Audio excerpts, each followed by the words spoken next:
الحمد لله نحمده ونستعينه ونستغفره ونؤمن به ونتوكل عليه ونعوذ بالله من شرور أنفسنا ومن سيئات أعمالنا من يهده الله فلا مضل له ومن يضلله فلا هادي له ونشهد أن لا إله إلا الله وحده لا شريك له ونشهد أن سيدنا ومولانا محمدا عبده ورسوله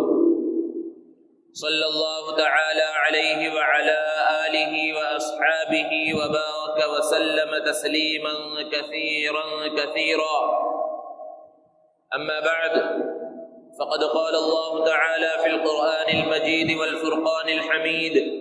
فأعوذ بالله من الشيطان الرجيم، بسم الله الرحمن الرحيم.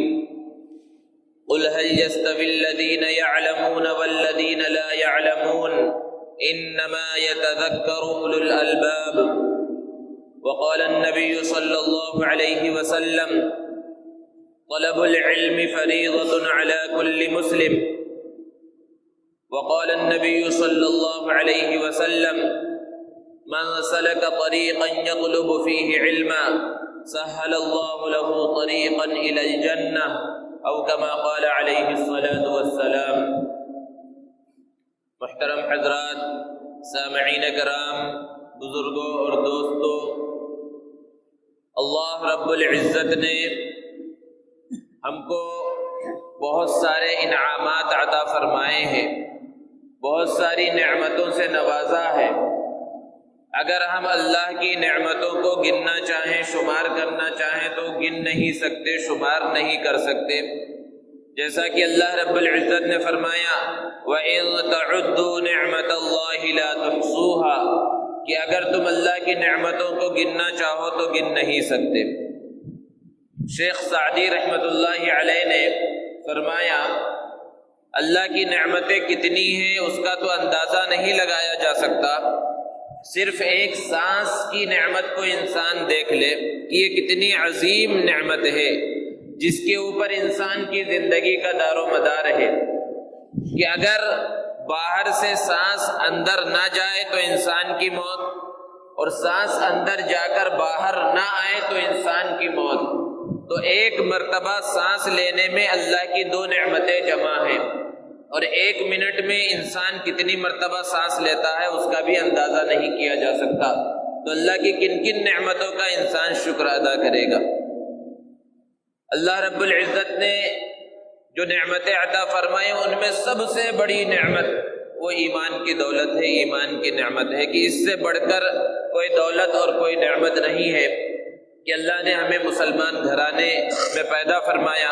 یا بعد میں چل کر اسلام کی اور ایمان کی دولت سے نوازا. یہ اللہ رب العزت کا بہت بڑا فضل اور بہت بڑا کرم ہے. روایات بتلاتی ہیں کہ دنیا میں 4000 سے زائد مذاہب پائے جاتے ہیں. ان مذاہب میں سے اللہ نے ہمیں اسلام عطا فرمایا، ایمان عطا فرمایا. یہ اللہ کا فضل ہے، اللہ کا شکر ہے. لیکن یہ ایمان کی دولت جو اللہ نے ہمیں عطا فرمائی ہے، اس کی جس طرح قدر ہونی چاہیے اس طرح قدر ہمارے دلوں کے اندر نہیں ہے. اور وجہ یہی ہے کہ یہ گھر بیٹھے ہمیں مل گئی ہے، مسلمان گھرانوں میں پیدا ہو گئے، اسلامی نام رکھ دیا گیا، مسلمان کہلائے جانے لگے. اس لیے اس نعمت کی ہمیں قدر نہیں ہے. جنہوں نے مشکلات کو جھیلا ہے اور بعد میں اسلام قبول کیا اور کفر و شرک کی اور باطل کے اندر سے نکل کر انہوں نے اسلام قبول کیا اور انہوں نے جو قربانیاں دی، وہ اس کی نعمت کو اور اس کی قدر کو اچھی طرح سے سمجھتے ہیں. اس کلمہ طیبہ لا الہ الا اللہ محمد الرسول اللہ کی قدر اگر جاننا ہے تو صحابہ کرام رضوان اللہ تعالی علیہ مجمعین کو دیکھیں کہ انہوں نے اس کلمے کو حاصل کرنے کے واسطے اور اس کو باقی رکھنے کے واسطے کتنی قربانیاں دی تھی. حضرت سلمان فارسی ہوں، حضرت بلال حبشی ہو، حضرت صہیب رومی ہو، انہوں نے قربانیاں دی تو ان کے دل کے اندر اس کلمے کی اور اس ایمان کی قدر اور نعمت. ایمان کے بعد دوسری عظیم نعمت جو اللہ نے عطا فرمائی ہے وہ ایمان کے تقاضوں کے مطابق علم کا حاصل کرنا ہے. علم اللہ رب العزت کی بہت بڑی نعمت اور بہت بڑی دولت ہے. کہا جاتا ہے کہ جس آدمی کے اندر علم نہ ہو وہ آدمی نہیں جانور ہے، اور جس گھر کے اندر کوئی پڑھا لکھا نہ ہو وہ گھر نہیں جانوروں کا اڈا ہے، اور جس ملک کے اندر جس شہر کے اندر علم کا ماحول نہ ہو وہ ملک نہیں، وہ شہر نہیں، حیوانات کا جنگل ہے۔ علم ایک ایسا سدا بہار پھول ہے جو کبھی مرجھاتا نہیں، علم ایسا مخلص دوست ہے جو کبھی بے وفائی نہیں کرتا، علم ایک ایسا تناور درخت ہے جس کے اوپر کبھی خزاں نہیں آتی۔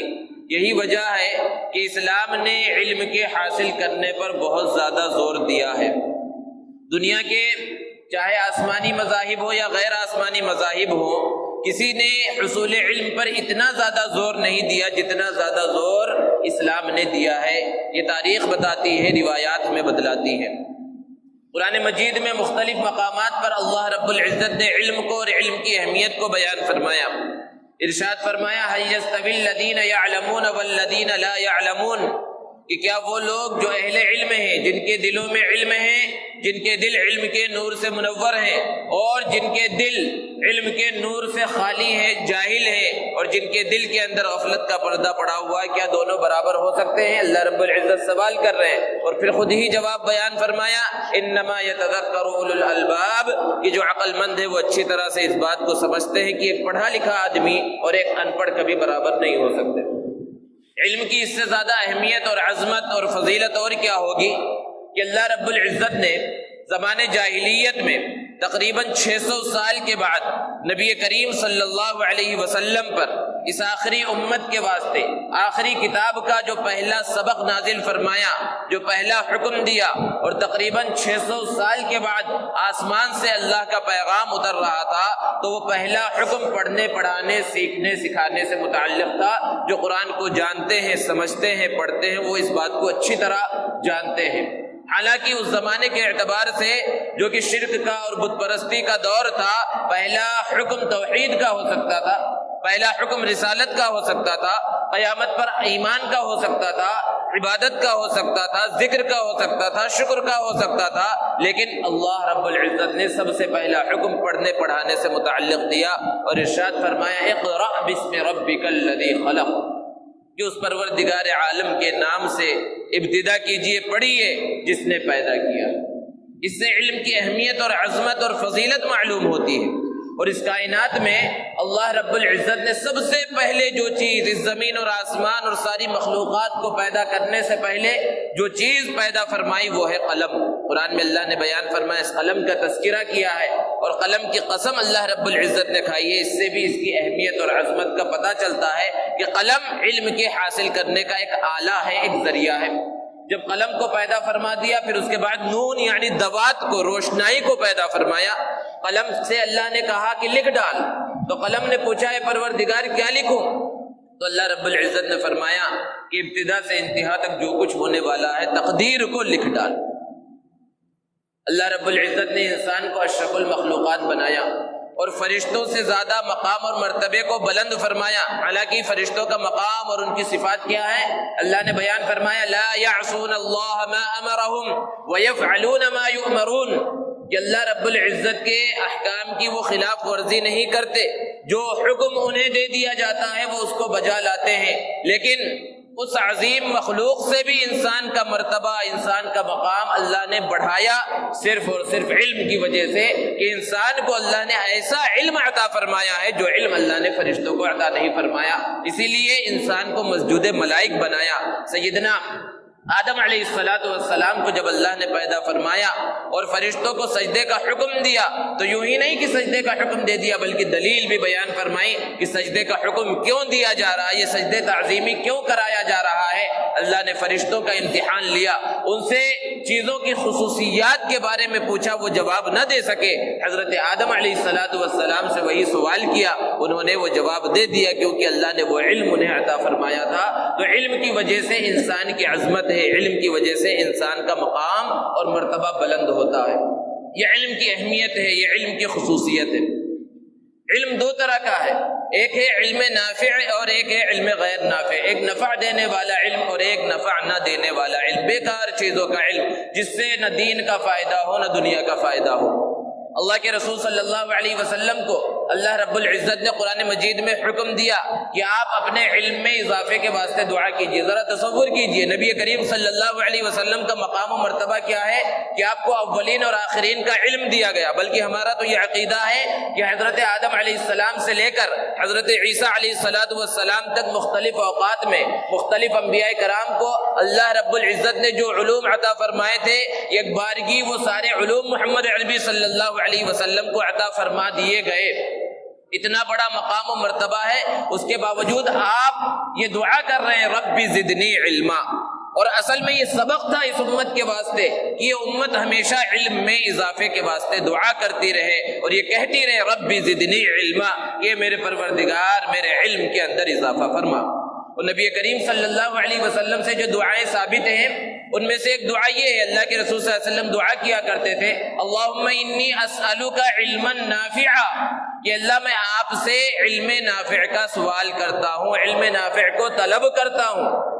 اور اللہ کے رسول صلی اللہ علیہ وسلم علم غیر نافع سے پناہ چاہتے تھے۔ اللہ کے رسول صلی اللہ علیہ وسلم کی دعاؤں میں یہ بھی ثابت ہے اللہم انی اعوذ بک من علم لا ينفع، اللہ میں پناہ چاہتا ہوں ایسے علم سے جو نفع نہ دے، ایسے علم کی مجھے ضرورت نہیں ہے۔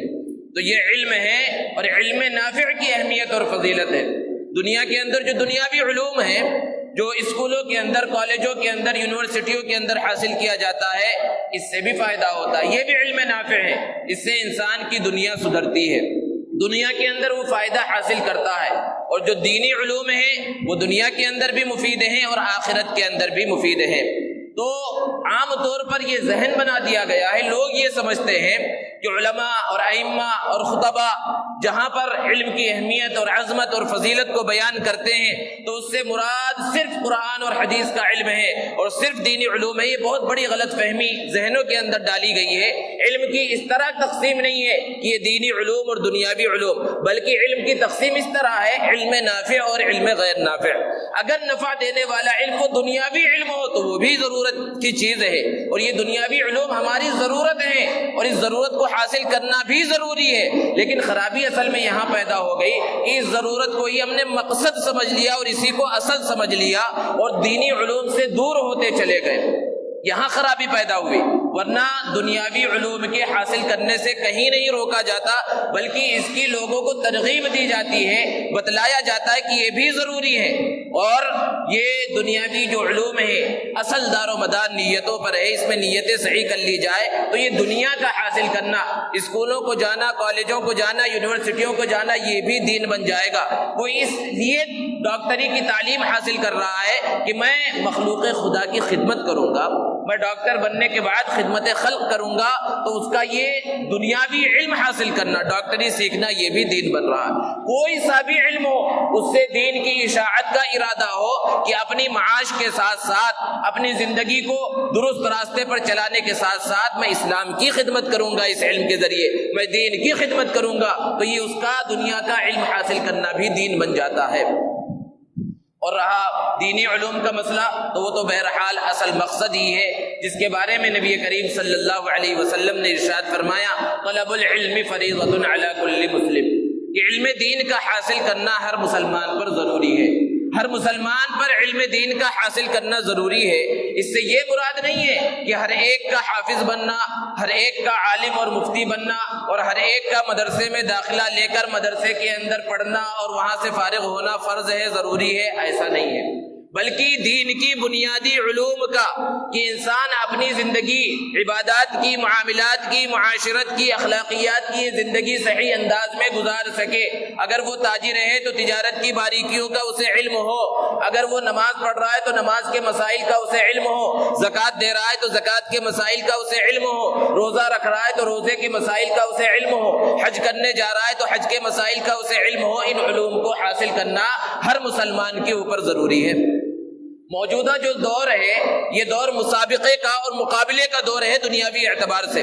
کہ ہر ایک دوسرے سے آگے بڑھنے کی فکر میں لگا ہوا ہے، کوشش میں لگا ہوا ہے کہ کس طرح دوسرے سے آگے بڑھ جائے، کس طرح ہمارے بچے دوسروں کے مقابلے میں زیادہ تعلیم یافتہ بن جائیں، ان کا کیریئر اچھا بن جائے۔ بہت اچھی بات ہے، مسابقہ اور مقابلہ ہونا چاہیے، لیکن یہ مسابقہ اور مقابلہ صرف دنیاوی میدان میں نظر آتا ہے کہ وہاں پر ایک دوسرے سے آگے بڑھنے کی فکر ہے، لیکن دینی معاملات میں کوئی مسابقہ نہیں ہے، کوئی مقابلہ نہیں ہے، بلکہ انحطاط اور تنزلی کا دور ہے کہ اگر کوئی نماز صرف پڑھ رہا ہے تو اپنے آپ کو بہت بڑا دیندار سمجھ رہا ہے، کوئی چھوٹا سا کام کر دیا تو سمجھ رہا ہے میں نے پورے دین کا ٹھیکہ لے لیا ہے، لیکن دنیا کا بڑے سے بڑا کام کرنے کے بعد بھی یہ نہیں سمجھتا کہ ہاں میں کامیاب ہو گیا، بڑے سے بڑا شو روم کھول لیا اور بڑے سے بڑی جگہ کو خرید لیا اور بڑے سے بڑی فیکٹری لگا لیا، تب بھی خاموش نہیں بیٹھتا، لوگوں کو جو ہے بتاتا ہوا نہیں پھرتا کہ ہاں میں دنیا کے اعتبار سے کامیاب ہو گیا، بلکہ اس میں مسابقہ ہے، مقابلہ ہے اور آگے بڑھنے کی فکر ہے، جس کو حدیث میں کہا گیا کہ ایک مل جائے تو دوسرے کی فکر، دوسرا مل جائے تو تیسرے کی فکر۔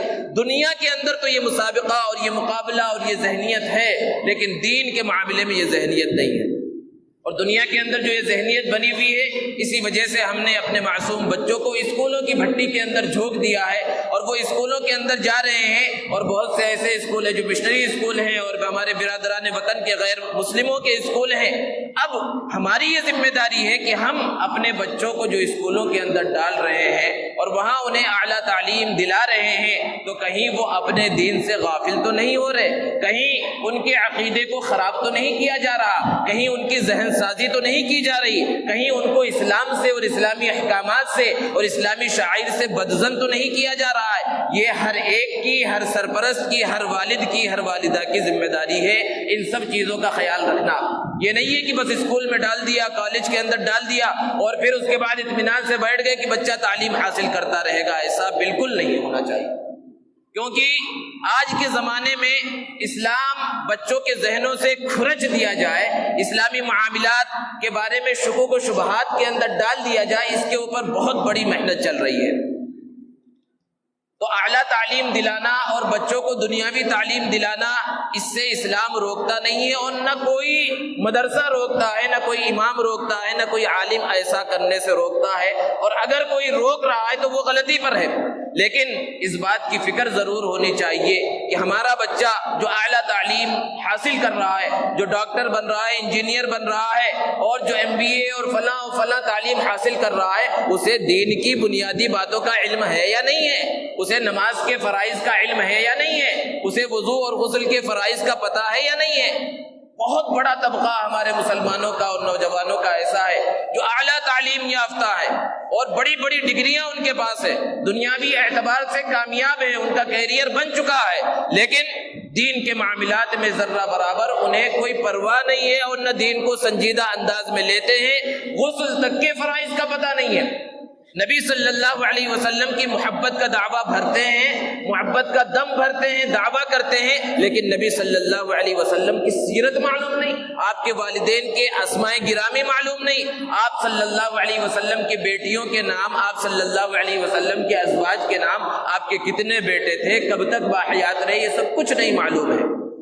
وجہ کیا ہے کہ ہم نے اپنا پورا دھیان صرف دنیاوی تعلیم پر لگا دیا ہے۔ تو ضرورت اس بات کی ہے کہ دنیاوی تعلیم کے حاصل کرنے کے ساتھ ساتھ دین کی بنیادی تعلیم کا حاصل کرنا ہر مسلمان کے اوپر ضروری ہے، اور یہ دنیا بھر کے اندر جو مدارس اسلامیہ اور مکاتب دینیہ کا جال پھیلا ہوا ہے، یہ اسی مقصد کے واسطے ہے۔ یہ مدارس اسلامیہ اسلام کی اور دین کی حفاظت کے مضبوط قلعے ہیں، جگہ جگہ پر مدارس کو اسی لیے قائم کیا گیا، اور ان مدارس کی بنیاد کیا ہے،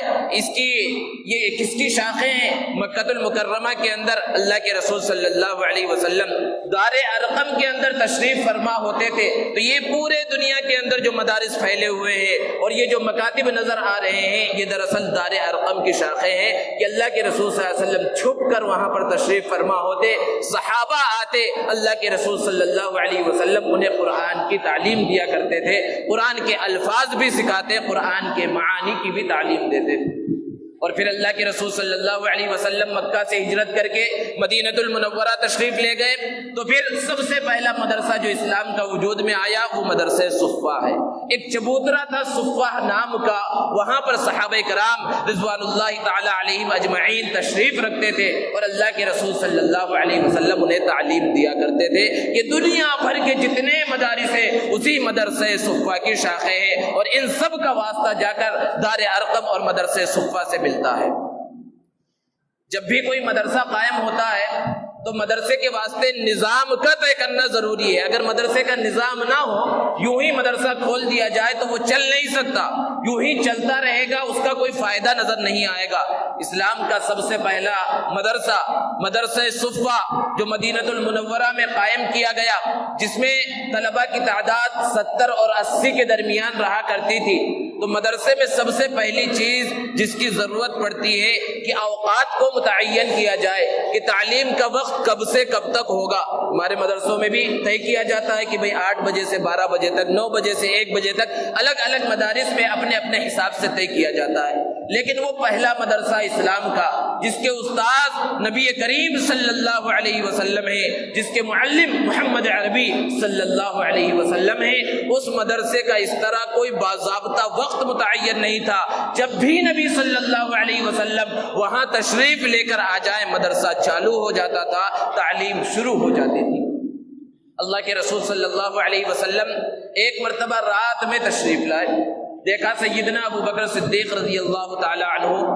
تہجد کی نماز پڑھ رہے ہیں اور نماز کے اندر بہت ہی آہستہ آواز میں تلاوت کر رہے ہیں۔ پھر ایک طرف دیکھا سیدنا عمر فاروق رضی اللہ تعالی عنہ بھی نماز پڑھ رہے ہیں اور زور سے تلاوت کر رہے ہیں۔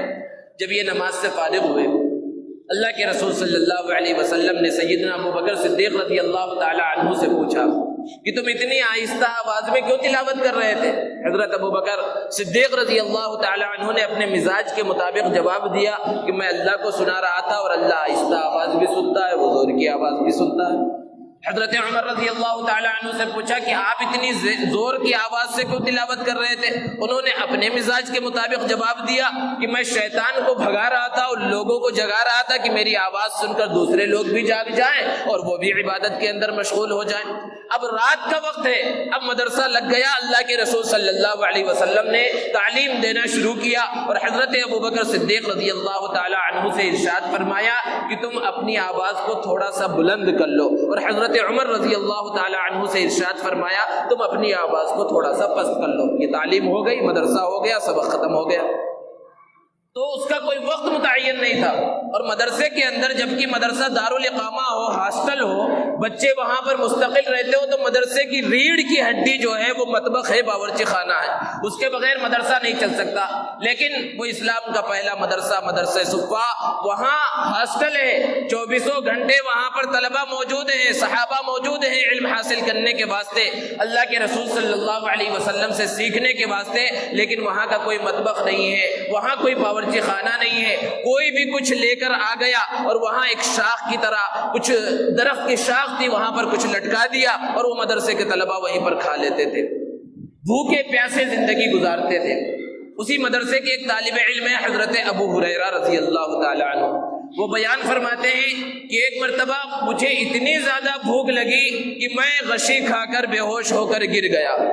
اور پھر اس کے بعد وہاں سے حضرت ابو بکر صدیق رضی اللہ تعالی عنہ گزرے، مجھے دیکھا لیکن کچھ بھی نہیں کہا، مجھے نہیں بلایا کھانے پینے کے واسطے، میں سمجھ گیا ان کے پاس بھی کچھ نہیں۔ پھر حضرت عمر رضی اللہ تعالی عنہ گزرے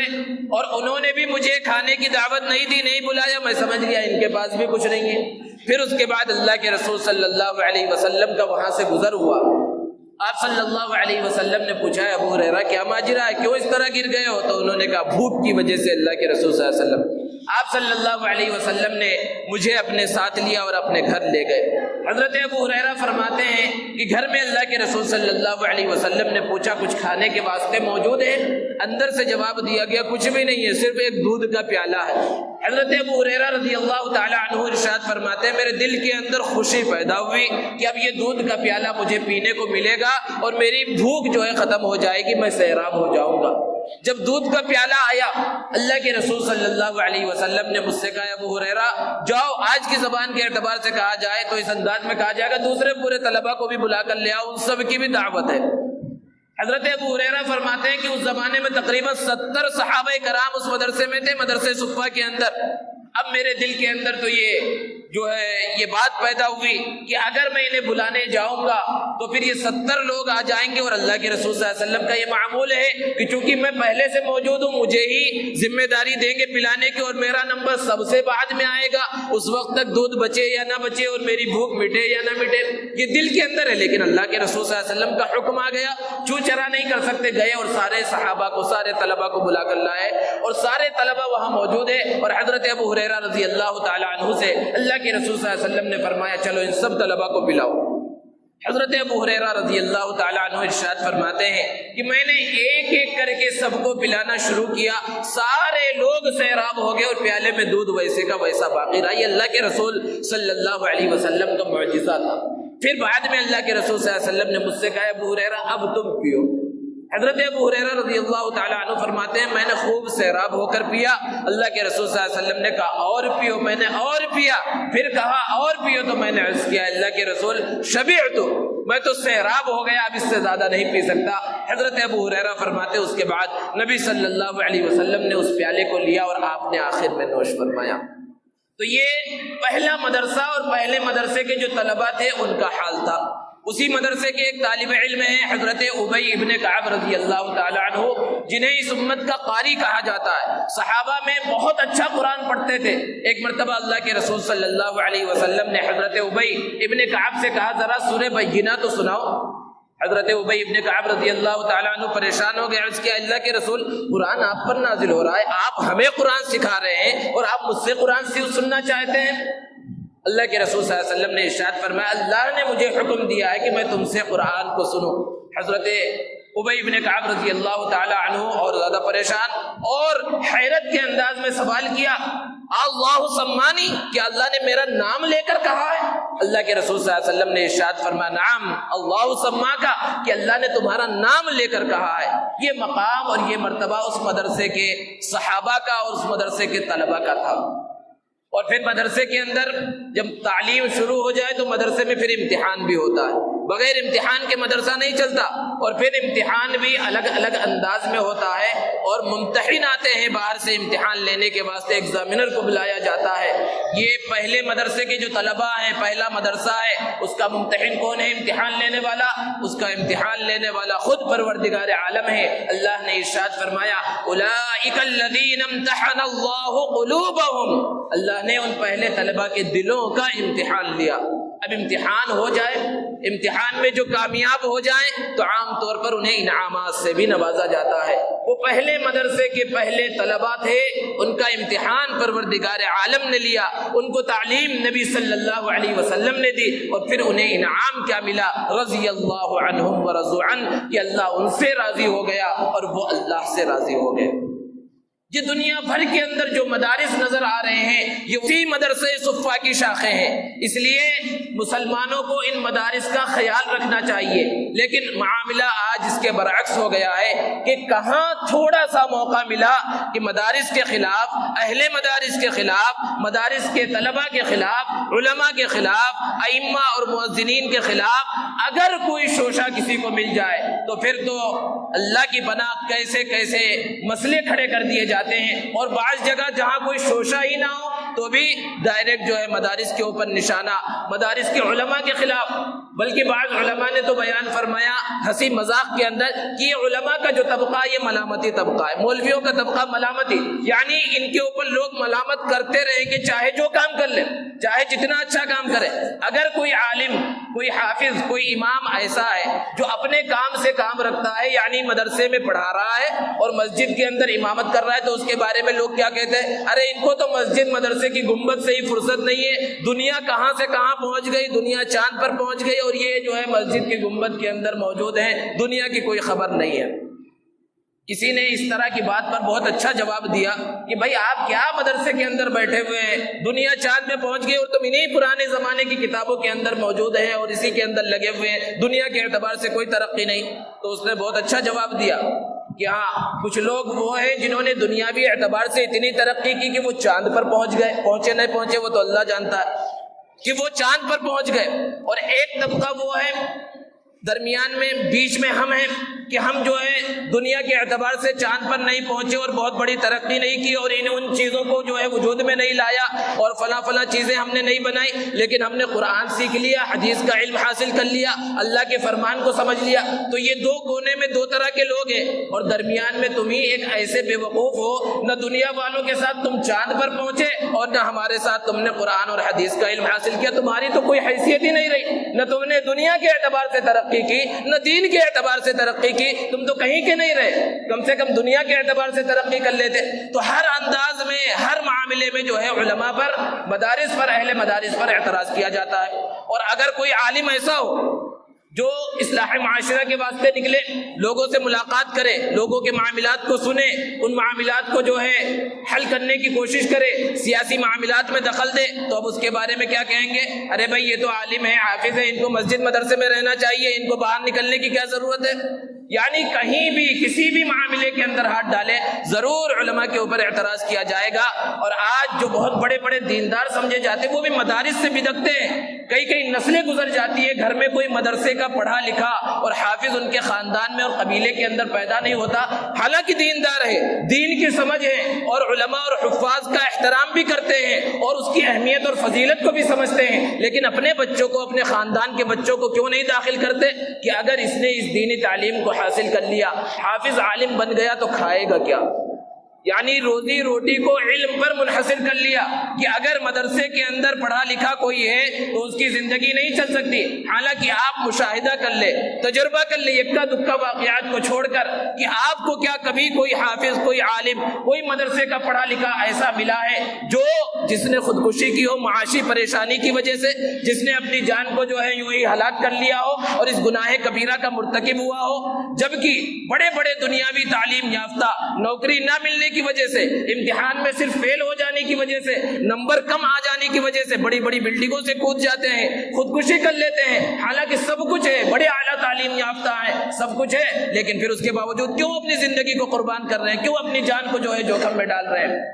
تو روزی تو اللہ رب العزت دینے والے ہیں، اور لوگوں کا ذہن بالکل متضاد انداز میں سوچتا ہے، الگ الگ انداز کی باتیں کرتے ہیں۔ بعض مرتبہ لوگوں کی زبان سے یہ سنا گیا کہ ارے بھائی یہ مولوی لوگ آخر ان کے پاس پیسہ کہاں سے آتا ہے؟ جب دیکھو وائٹ اور چمکدار اور عمدہ قسم کے کپڑے پہنتے ہیں اور ہمیشہ جو ہے استری کے اندر ہے اور اتنے اچھے کپڑے پہن رہے ہیں، وہ کھانے دیکھو مولوی صاحب کے تو بڑے مزے ہیں، زبردست چکن مٹن اور یہ سب چل رہا ہے۔ اب انہی سے کہا جائے بھائی اگر مولویوں کے مزے ہیں تو اپنے بچوں کو مولوی بناؤ، حافظ بناؤ، تو زبانیں بند ہو جاتی ہیں۔ یعنی ایک طرف یہ کہنا ہے کہ اگر مولوی بن گیا، حافظ بن گیا تو کھائے گا کیا، اور اوپر سے یہ اعتراض ہے کہ مولوی سب سے زیادہ کھاتا ہے، مولوی سب سے اچھا پہنتا ہے۔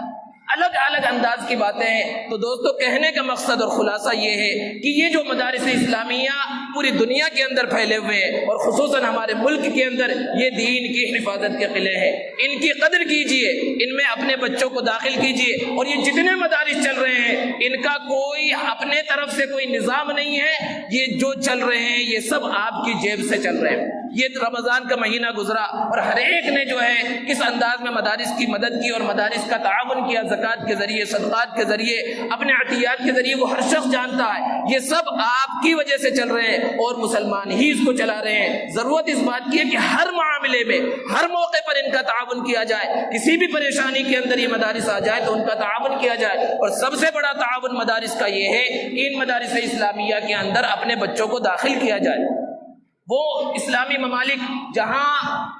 اسلام کا نام لیا جاتا ہے اور اسلام